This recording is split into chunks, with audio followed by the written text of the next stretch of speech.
Welcome to the Green Wasp Removal YouTube channel. In this episode, we continue training and mentoring the Manchester University Wasp Team on July 8th through July 22nd, 2025, as we hunt down an Eastern Yellowjacket nest located somewhere between the cement slab foundation and the floor and walls of an addition room that was attached to a private residence. Through patient surveillance and the use of mirrors to see underneath the siding, the team did an excellent job of tracking the wasps' movement until they identified exactly where these yellowjackets were entering the structure. They found several holes in the damaged wood under the vinyl siding that the wasps were using as their main entry and exit points. This is a common issue we see in many structures that end up with yellowjacket problems inside the building. In situations like these, sometimes there is simply too much demolition required to make a direct removal of the entire nest worth the damage to the building. So the team decided to do an attrition collection instead, where they set up the collection gear outside the building at the entry point and simply collect all the flying wasps as they come and go from the nest. The attrition collection process interrupts the development of the nest brood because the team is vacuuming up all of the foragers bringing food back to the nest. Over time, the larvae still in the nest cannot get enough food to pupate into adults, and the nest starves out naturally without the use of any toxic poisons or pesticides. As always, this system is great for venom immunotherapy collections because all of the adult female foragers that make it out of the nest are captured every time we arrive for another collection day. As long as the client is okay with multiple visits to the property, this system is ideal for keeping the building intact and collecting thousands of pupating wasps for venom immunotherapy. We basically use the building itself as a nest incubator throughout the collection process until the nest dies off from lack of resources. So in this episode, we're going to show you the ongoing attrition process. We'll also show you some custom gear that we rigged here to make it a dual collection system out of one vacuum. And the reason we did this is because we found another nest inside the same structure only a few feet away. What you see here we're pointing out is the one that we've been looking at in this episode. That's the Eastern Yellowjacket nest. It's up underneath the siding and foundation, inaccessible, so it's an attrition collection. But we also found a German Yellowjacket nest up in the eaves in the corner here, and we found this to be inaccessible as well after we removed the soffit and did some exploratory work, and we'll show you a separate episode all about that nest. But that's what you see here is a dual collection happening simultaneously off of one vacuum. We often have to rig custom gear like this job to job, so you have to be able to adapt to the situation and make things workable. For now, let's take you back to July 3rd of 2025 when we did the initial inspection on this site, and after that, we came back on July 8th and worked it off and on as an attrition collection right up through July 22nd was the last time we were there, and we'll show you footage from all the dates that we made it to this property. As always, we appreciate your support on YouTube. Please remember to like, share, subscribe, and comment to let us know you're there. Enjoy the show. July 3rd, 2025. We have a Yellowjacket nest beneath this pile of leaves right up adjacent to the house. Seems to be where their entry is.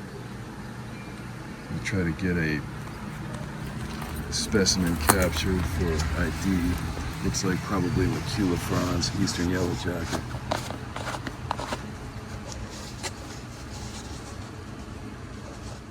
So we just captured a specimen to ID it, and we'll come back and do the removal in a couple of days. Let's see, Maculifrons, Eastern Yellowjacket. Here we'll freeze the frame for just a moment. When it comes to identifying yellowjackets quickly in the field, we often use the pattern on the back of the wasp to tell us what we're dealing with for species. In this case, you see in the red circle a small mark that's a very wide, sort of old-fashioned anchor shape, and this is the best identifier for sort of your classic Eastern Yellowjacket pattern. Vespula maculifrons. Very aggressive species, but also very beneficial native species. All right, it's July 8th, 2025, and the Manchester University Wasp Team is here and ready to go. And what we're doing now is safety checks. So the team has already walked through safety checks, looking for holes in veils and zippers and seams, and they're all good. Our team leader today is Coco. You signed off on safety, good to go. Now, drop your foot right up here for a second, and I'm going to show people what this is. We now are working on a ground nest today, Yellowjackets. And when we do Yellowjackets, oftentimes it's a good idea to tape your ankle seams because the wasps love to walk up. They will walk right up your body in your suit and sting you. So if you have lower shoes like these, it's a great idea to tape off your ankles. Milo did the same. If you have taller boots like these, usually it's not a problem. And over here, Micah's got a great set of these rubber sort of duck boots, and these are tall boots as well. So what you see in there is a pretty good tall boot that goes almost halfway up the leg. And that actually makes it great, so you don't have to tape off as much like that. But those shorter shoes, it's highly recommended. All right, we ready to go take a look at the site? Yeah. Great, let's go. So right now the team is setting up an initial collection point. Are we seeing them entering the bottom? Okay, good. Then we're at a pretty good spot now for incoming foragers that are coming back to the nest. And we want to try to get them on the way in and the way out. However, if they come in, that's the best way to get them when they're on the way in. If they're coming out and they miss it, no problem. We can get it on the way in, right? How's it looking? One just went back in. And didn't get caught? No problem. Most of them should get caught as they go through. So we're going to keep going with this initial collection. What we're trying to do is reduce the number of flying foragers that can come and get us or be distracted around us. It's not as much a safety thing because we're protected as it is a distraction thing because they'll just be distracted by us. So once you get set and you're pretty sure your specimens are going in the bottle, let's move back out of the way and just allow them to do what they normally do. Just for a second, we just want to watch and see that we're in a good spot. And this is not going to be a very large nest yet because we are still in the early time of the year. It's pretty early in the season, so we expect it not to be too huge. So you're not going to see a million foragers. And as you can see, the sun line and the shadow line is behind you. Until that sun line moves all the way up and actually hits this nest, they're a little less active. So when the sun's on the nest, very active. When they're in the shadow, not as active. That's basically how it works. Now, what we're going to do next, since we're not seeing a ton of traffic, is we're going to try to scare up some traffic. And this is where we do a little dance around the nest, and we bang them out like this. And we see if that brings them up. And if that brings them up, adjust your suction device to match wherever they're coming out. And you can do the same thing by tapping on the wall. And see if that brings any of them out. So far, not much reaction. So probably not a huge nest, or they're walking in and going way under the foundation so the vibration doesn't reach them.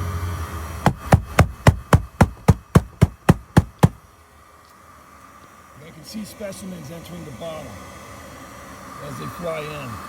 So that's a decent position. Now what we're going to do is take a trowel and just dig back a little bit and try to expose a little more of that seam between the ground and the wall. So why don't you guys grab a trowel in the gear bucket here.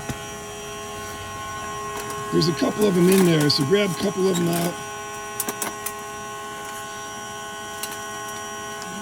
Yeah, those are perfect. Let's grab these.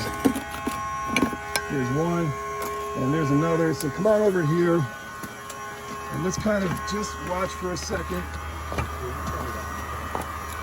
What's that? Yeah, the knee pads are what everybody needs, especially on rocks. All right, you see this guy looking for his front door? He's just cruising around, got sucked right up. So I think it's right in here is where we want to dig. So start gently moving some of this away from the foundation right there and see what comes out.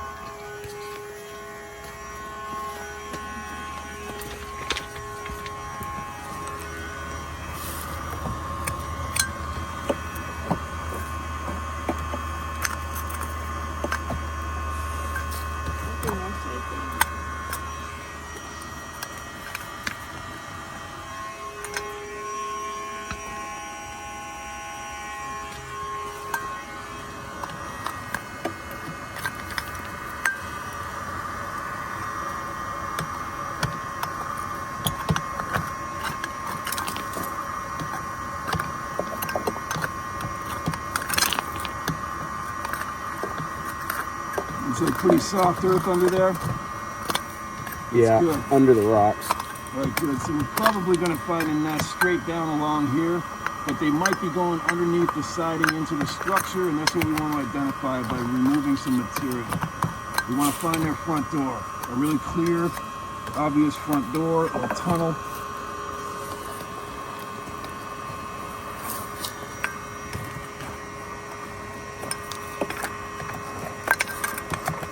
Okay, give it just a second and let some of these foragers come back and show us where they want to go. It looks like they came out from in the siding. Take this down there, try to get a shot of what they're doing as close up as you can.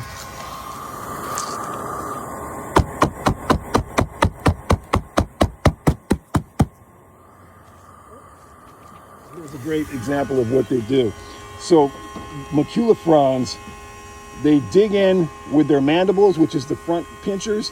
They hold on tight, and then they just go bing, bing, bing. So they hold on with their mouth, and they sting with the end of their abdomen. And that's what you see happening here. They're just going to sting and sting and sting, and they're going to hold on, which is why suits are mandatory with this type of work. Or you get multiple stings, because they're not like bees. They can sting many times. They have a smooth stinger. It doesn't get stuck in you. So that's what they're doing. Now let's watch them for a minute. There you go. You see that hole they're going toward? Right about here, it looks like to me. In the ground? Underneath the lip, right about there. Let's see if we can get a better look at it. Yep, they're going toward that spot, aren't they? That seems to be where they're congregating.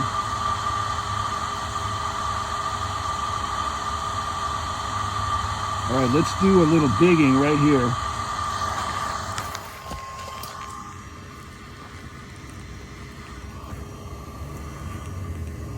Can you guys see that on the screen? Yeah. If you get it, yep, you see that hole there? Mm-hmm. That's maybe where they're coming out. Right about here. So we won't know until we do a little bit more observation.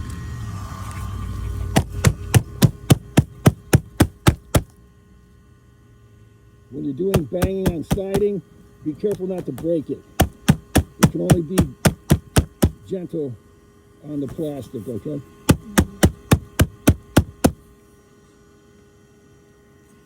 All right, Mike is going to cap off this collection bottle while we work on watching the wasps. Go ahead and shut down the back.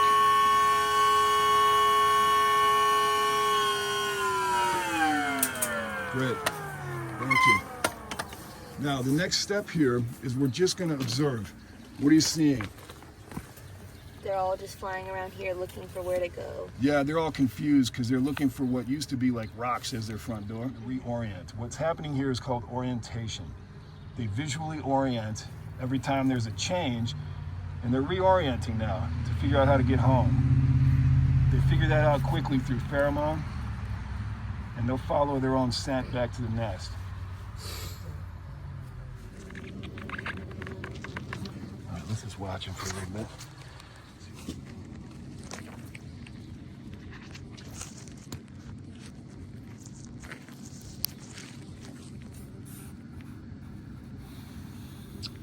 I'm going to grab a mirror from the car.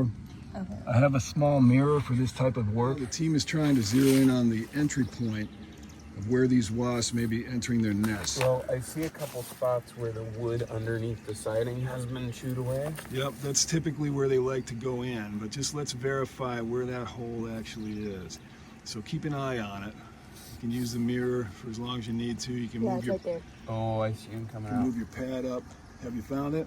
Yeah. All right, Coco, try to get a good shot of that, a good focus. It's rolling now. Using the mirror to help you get a good shot. You want to see where they're entering really clearly. Have you seen any actually enter yet? I saw some come out Did you? Okay, which part? over here. They walked out there? Okay, try tapping on the wall gently. And see if you can see any coming out.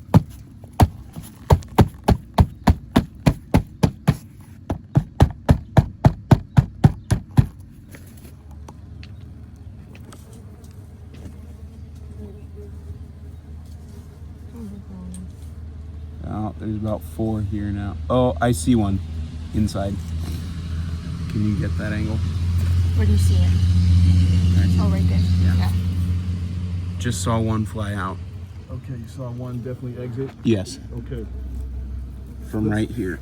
okay. Mark that with something that you can remember so we can get the device near it. And then roll along the side toward me and see if there's a second entry point anywhere along there. Can watch for anything that may also be a door closer to where we originally saw them entering. Because they may have been just walking down there underneath the stone from our original point of entry. They might have been walking left, but if in case they walk right, also I want to see if there's anything else. Stir them up a little bit with a few gentle taps on that siding.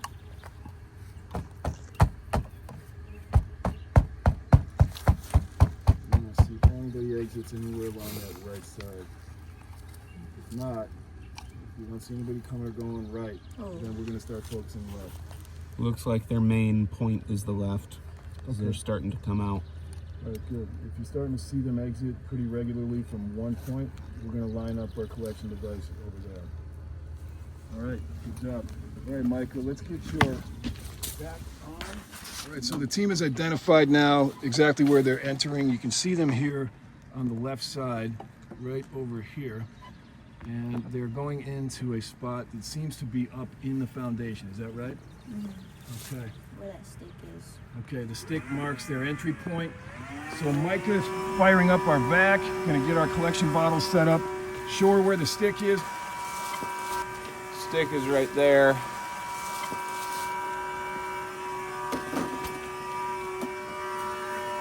Can we get the back of that vacuum any higher?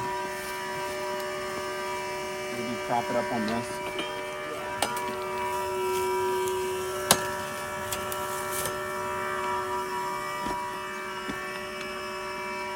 That looks good.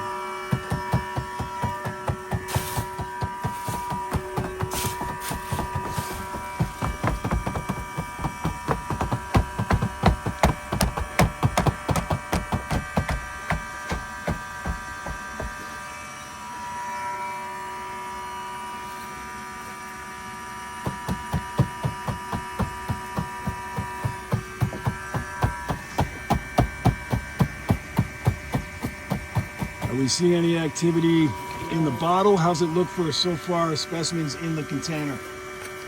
You got a few in? I think just a few from earlier. Okay.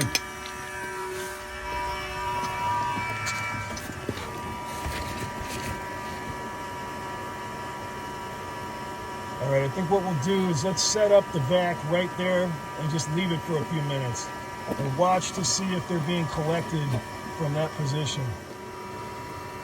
And you can turn that spout any way, 360 degrees, whatever makes it a good match for what we're trying to do. Let's dig out more of those rocks so that they don't keep thinking that's the way in. So what we're doing here is we're making a trench, getting rid of all the rocks that used to look like their front door. That way they're not going to be confused and waste time by hanging around all those rocks looking for their house. Everything's going to be removed. There you go. Just push it all back right underneath the bush. There you go. That's what we're doing. Clear all that out of there. And as soon as all that's gone, that way they'll just start focusing on getting back in the house instead of playing around with the rocks.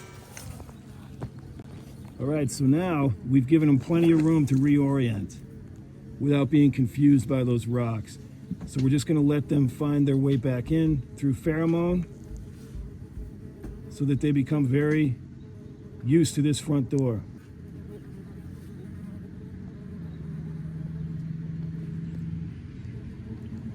There you go. Let's try it out for a second.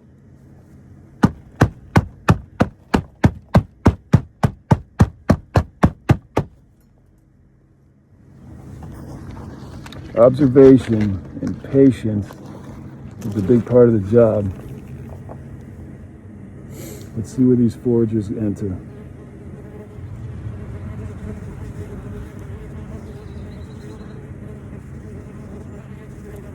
So So now's a good time to talk about hydration. Before you guys come out in the field in the mornings, make sure you're hydrating a lot. Fluids, and it doesn't necessarily have to be water. Okay, you look for electrolytes. Calcium, magnesium, sodium, and potassium. Those are the big four. Anything that will give you a good hit of that is what you want, because you'll dump all your fluids while you're working. I certainly do, because I wear extra protection like a hoodie and everything. Yeah. I just dump all of my fluids all day long. It just pours out of me. So you want to keep refilling that with electrolytes. So in your water bottles that you bring, you can use potassium and sodium and magnesium and calcium powder supplements. That's what I use. I just put them right in my water and shake them up. That's the kind of thing I'm talking about. Okay. Milo, would you say the one you saw is left or right of where the phone is? Do you remember? Okay. Let's move it a little bit. Yeah, I was gonna say where the stick is and about like 2 or 3 inches to the left. Okay. And I saw like some of them go like left of the stick. Okay. About 3 inches. All right, that's good enough. Let's see what's going on over here.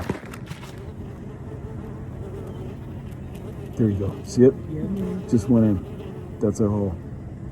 2 of them just went in. Let's keep the phone right there because that seems to be allowing them to go back. All right, here we go again, watch. You want to watch exactly where that hole goes. All right, here she goes. Great, right there. Yep. Okay, so that's what we've been trying to find. That spot right there, and it is to the left of this white piece. Everybody see that white piece on the screen? Mm-hmm. It's to the left of it, remember that. Okay, not over here. Now, we want to go a little bit further over. What we should be seeing is more activity here. If we see any further this way, then we'll know there's other doors, but for now I think it's right there. Let's see where the other foragers go. And let's give them a little knock.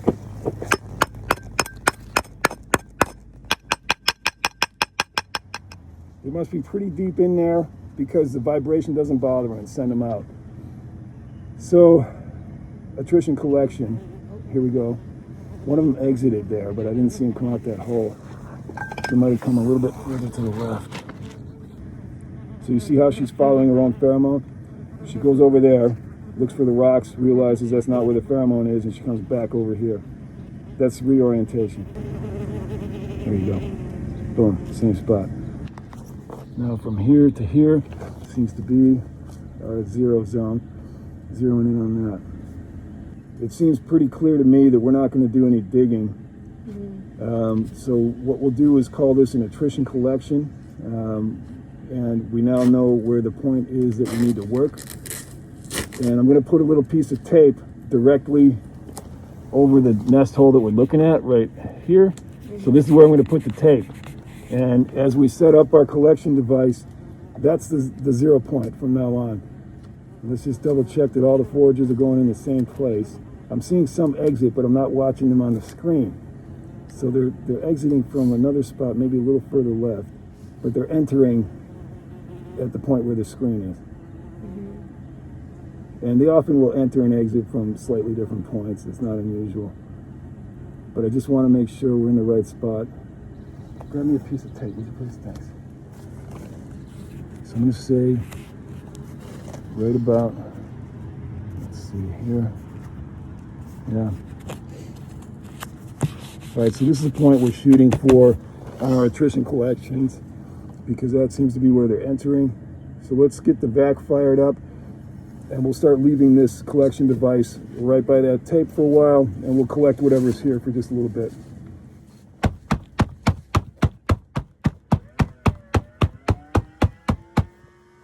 All right, so the white duct tape that we applied has now marked where they are.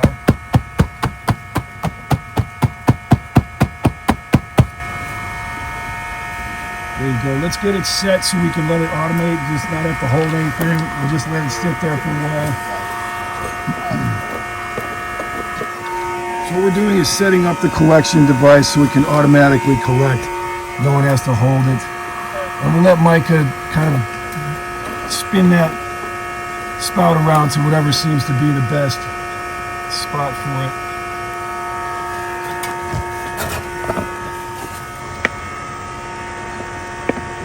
think this is the best. Is it okay if I hold it right here? Yeah, I would say just let it go and let's see where it ends up. That's good. Yeah, let's leave it there for a bit and see if we're getting specimens into the container. Don't even not. It'll take a few. So let's back up a little bit and just let them reorient to all this, and eventually they'll just collect themselves. Because right now they're kind of just out and about like this, reorienting. If we get out of their way, that happens a little quicker. So I'm wondering if they smell their pheromone through the siding, and that's why they're... That's possible. They could be trying to anywhere get up here. Yeah, they could be walking up the wall up here. They could be going deep into the foundation stone, or the spaces in between it. No way to know. But for now, as long as we have the entry point staked out, we're good.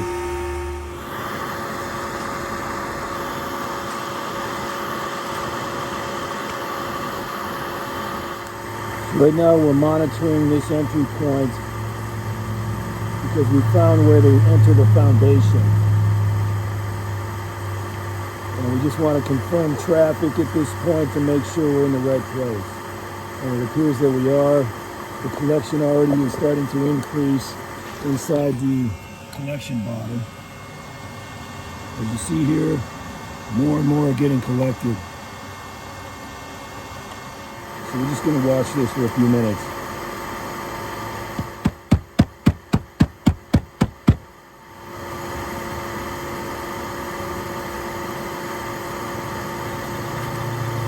So at this point, all we're doing now is collecting automatically from the point of entry we identified.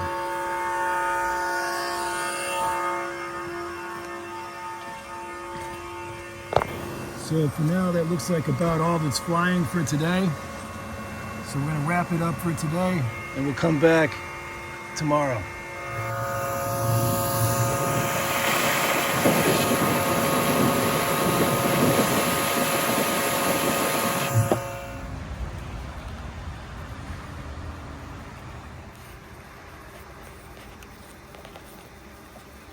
So here's a few of the foragers we captured today, and we're going to freeze these now in dry ice, and we'll show you that process.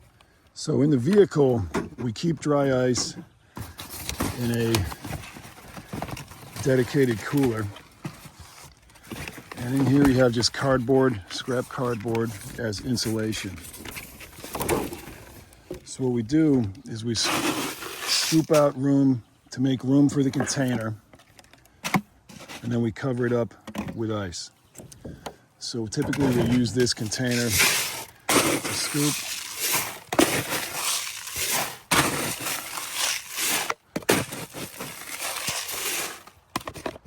And we'll put this collection bottle in the ice,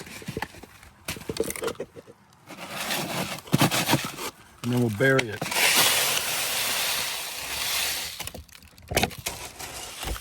It's important that it's covered in ice, as you see here, and then we insulate it. The insulation just keeps as much cool air as possible inside and eliminates all the warm air. And that'll keep them contained until we get back to the lab, and from there we can get them into a chest freezer. So our next step now is to transfer the specimens from the dry ice into a marked and dated baggie with species name and date they were collected. So this species is called Vespula maculifrons, collected today, 7/8/25. Vespula maculifrons is a scientific name for Eastern Yellowjacket.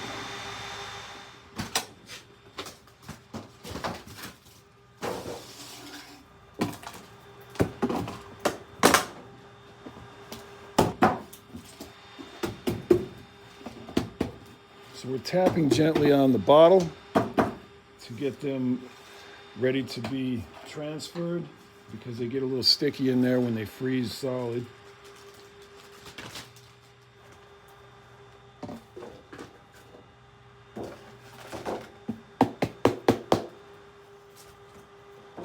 Drop them right into a baggie.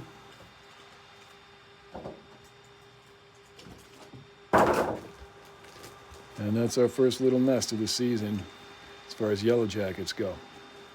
Now we're going to send them into a chest freezer, and they'll sit there till the end of the season when they get shipped to the medical labs. Now, as you can see, a lot of the ice is sublimated overnight since we picked it up yesterday. Sublimation just means it goes to gas form immediately. There is no liquid form of sort of melting dry ice. It just turns into gas and dissipates. So that's called sublimation. And as it sublimates, you have to make up for the space inside the cooler by filling it with insulation. Random pieces of cardboard is typically good enough. That fills up the air gap in there and helps the ice stay cool longer and sublimate slower. July 11th, and we're here with Micah and Coco back on an attrition collection. And what we're doing is observing here what the wasps are doing since we were here last. And you just saw one enter, one forager. Seen 3 or 4 go in since we arrived here a few minutes ago. They keep coming into the same space. There may be something in there, or they may be down further in the stone, you know.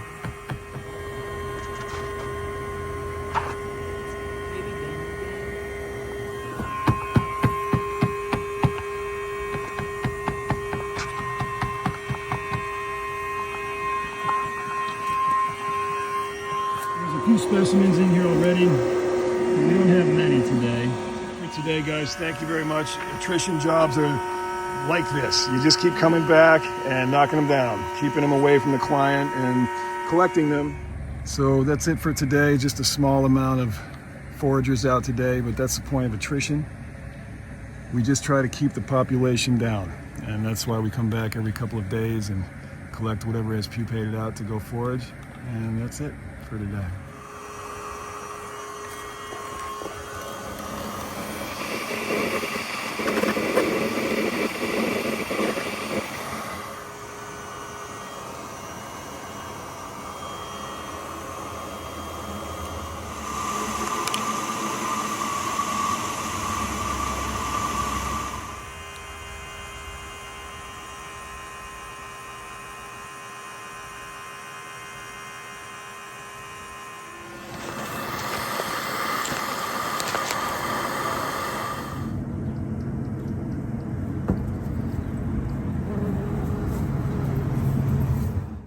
We went back on July 22nd. As you see here, we used a single vac powered by electric that was rigged up as a dual collection system.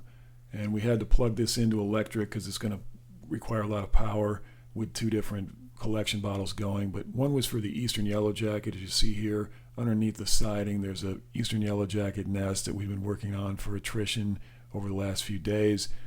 That one was being simultaneously collected while we were also working up here in the corner on an eaves nest that was Vespula germanica, the German Yellowjacket, up in the soffit.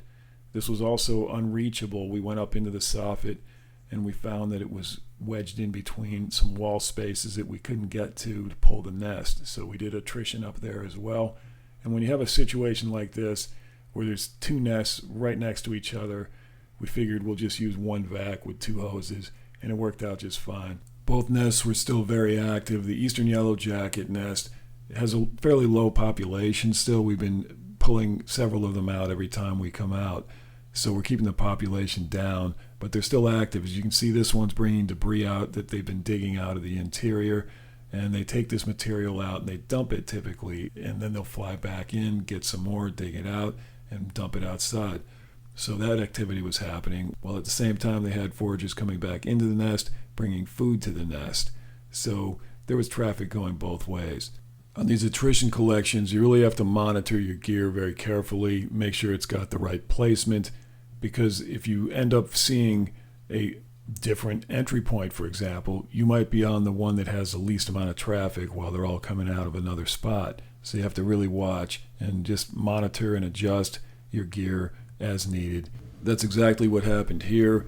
We had used some duct tape to block some of the extra entry holes they had underneath the siding where the wood had been eaten away or had been worn away. They had 2 or 3 doors down here. We thought we had blocked the entry points except for one. Well, it turned out, as we watched this footage, and we watch it in the field, we shoot some, we watch it, we shoot some, we watch it. It helps us adjust as needed. While we were watching this footage, we realized there was one extra hole that they were still using. You can see the wasp here coming back in the background, and it goes up into another hole. We just didn't see it the first time we were taping. So we went back in and we taped up that other extra hole, and that just makes it more efficient. It forces them to use the entry point where we can collect them all from one place. So you have to be careful and be ready to adjust constantly. One of the tools we use a lot in situations like this are mirrors of various different sizes. These can be a lot easier than trying to use your phone and wedge your phone down into spaces where it gets dirty or scratched up or whatever. So when you drop a mirror down under there, you can see everything a lot more clearly. Here you see the holes. There was actually 2, and we had missed one when we were covering some of them up with duct tape. It's right there. You can see it. We're pointing it out. Their main entry point was the hole on the left that we were covering with our gear. But when that was busy, when we had our gear up against that hole, some of them were coming in the alternate side on the right. And that was just slowing down the attrition collection and making it less efficient. So once we identified where this hole was through looking at some of the video footage, we were able to tape it off. As you see here now, it's taped off and they can't go there. So they come along, get close to our hose, and then they get collected. So between the use of mirrors and video footage, we were able to continually adjust where the gear was and where the hose was located so that not too many of them got past us. Here you see one coming back with some food in its mouth. It's about to bring it in to feed the nest. That one doesn't get collected. Here's one leaving, and that one doesn't get collected either. So as we were looking at the footage, we can tell, all right, it's time to adjust things here. So at this point in the collection, we stopped early because we realized the pressure on this side of the rig was too high. The wasps were getting beat up too much and they were not going to survive their time in the collection bottle because the pressure was knocking them around too much. That's why you have to monitor the gear really carefully on every collection. During this collection day, we had rigged up a dual collection system out of one vac. So 2 hoses were coming out of one vac. One was working the Germanica nest under the eaves, while simultaneously the other side was working the Maculifrons nest underneath the siding. And the Germanica side was doing fine. The pressure was adjusted right. But on this one, the Maculifrons were getting beat up way too much. So the pressure was high. So we had to stop here to redesign the rig a little bit and relieve some of that pressure. And we'll come back in another day after we get that dealt with. That's it for today's video. Thanks for riding along with us. Please remember to like, share, subscribe, and comment to let us know you're there. Have a good one.